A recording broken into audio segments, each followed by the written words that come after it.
ಹೆಂಡತಿ ಹೆಸರಲ್ಲಿ ಆಸ್ತಿ ಅಪ್ಪ ಮಗನಿಂದ ಪಾದಯಾತ್ರೆ ಡ್ರಾಮಾ.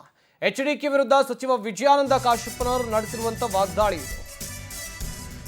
ಮೈತ್ರಿ ನಾಯಕರು ಪಾದಯಾತ್ರೆಯನ್ನ ಕೈಗೊಂಡಿದ್ದಾರೆ. ಕೇಂದ್ರ ಸಚಿವ ಎಚ್.ಡಿ. ಕುಮಾರಸ್ವಾಮಿ ವಿರುದ್ಧ ಸಚಿವ ವಿಜಯಾನಂದ ಕಾಶ್ಯಪ್ಪನವರು ವಾಗ್ದಾಳಿ ನಡೆಸಿದ್ದಾರೆ. ಟೌನ್ಶಿಪ್ ವಿರೋಧಿಸಿ ಪಾದಯಾತ್ರೆ ಮಾಡ್ತಾ ಇರೋದು ನಾಟಕ. ಬಿಡದಿ ಟೌನ್ಶಿಪ್ ನೋಟಿಫಿಕೇಶನ್ ಯಾರು ಮಾಡಿದ್ದು? ಆವಾಗ ಟೌನ್ಶಿಪ್ ಮಾಡೋದು ಬೇಕಿತ್ತು, ಇವಾಗ ಬೇಡವಾ ಅಂತೇಳಿ ಪ್ರಶ್ನೆಯನ್ನ ಮಾಡಿದ್ದಾರೆ.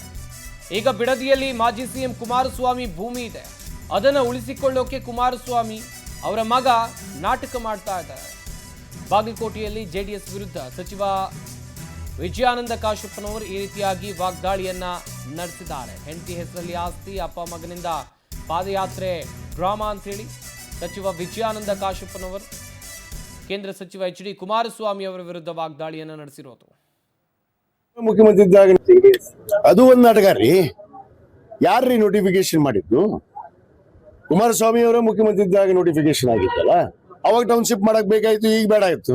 ಈಗ ಇವ್ರ ಭೂಮಿ ಐತಿ ಅಲ್ಲೇ, ಆ ಭೂಮಿ ಉಳಿಸ್ಕೊಳ್ಳೋದಕ್ಕೆ ಇದು ಕುಮಾರಸ್ವಾಮಿ ಅವನ ಮಗ ಮಾಡ್ತಿರುವಂತ ಒಂದು ಡ್ರಾಮಾ. ಇದು ಪಾದಯಾತ್ರೆ. ಅಲ್ಲಿ ಹೊಂದಾಣಿಕೆ ಐತೆ ಅವರಿಗೆ, ಬಿಜೆಪಿ ಅವರಿಗೆ, ಜೆಡಿಎಸ್ ನವರು ಒಂದು ಪಾದಯಾತ್ರೆ ಮಾಡ್ತೀವಿ ಅಂತ ಕೂಡ ಈ ಬಿಜೆಪಿ ಅವ್ರು ನಾವು ಬರ್ತೀವಿ. ಈ ಬಿಜೆಪಿ ಅವರು ಕೂಡ ಒಟ್ಟಾಗಿ ಮಾಡ್ತಾರ ಅನ್ನೋದು ನೋಡ್ರಿ ಈಗ ನಾಟಕ. ನೋಡ್ರಿ, ಸರ್ಕಾರದ ಒಂದು ರೈತರಿಗೆ ಈಗಾಗಲೇ ಪರಿಹಾರ ಕೊಟ್ಟಿದ್ವಿ. ಎಷ್ಟೋ ರೈತರಿಗೆ ಈಗಾಗಲೇ ಪರಿಹಾರ ಕೊಟ್ಟಿದ್ವಿ. ರೈತರು ತಗೋತಾ ಇದ್ದಾರೆ, ದುಡ್ಡನ್ನು ತೆಗೆದುಕೊಂಡು ಹೋಗ್ತಾ ಇದ್ದಾರೆ, ನೋಂದಣಿ ಮಾಡ್ತಾ ಇದ್ದಾರೆ. ರೈತರು ಒಪ್ಪಿದಾಗ ಇವ್ರು ಯಾರ್ರಿ?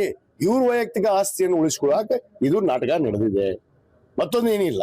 ಇವ್ರ ಆಸ್ತಿಯನ್ನು ಉಳಿಸ್ಕೊಳಕ್ಕೆ ಅಪ್ಪ ಮಗ, ಹೆಂಡತಿ ಹೆಸರಲ್ಲಿ ಆಸ್ತಿ, ಅಪ್ಪ ಮಗ ಡ್ರಾಮಾ ನಾಟಕ. ಅದು ಒಂದು ನಾಟಕ ರೀ. ಯಾರ್ರೀ ನೋಟಿಫಿಕೇಶನ್ ಮಾಡಿದ್ದು? ಕುಮಾರಸ್ವಾಮಿ ಅವರ ಮುಖ್ಯಮಂತ್ರಿ ಇದ್ದಾಗ ನೋಟಿಫಿಕೇಶನ್ ಆಗಿತ್ತಲ್ಲ, ಅವಾಗ ಟೌನ್ಶಿಪ್ ಮಾಡಕ್ ಬೇಕಾಯ್ತು, ಈಗ ಬೇಡ ಆಯ್ತು.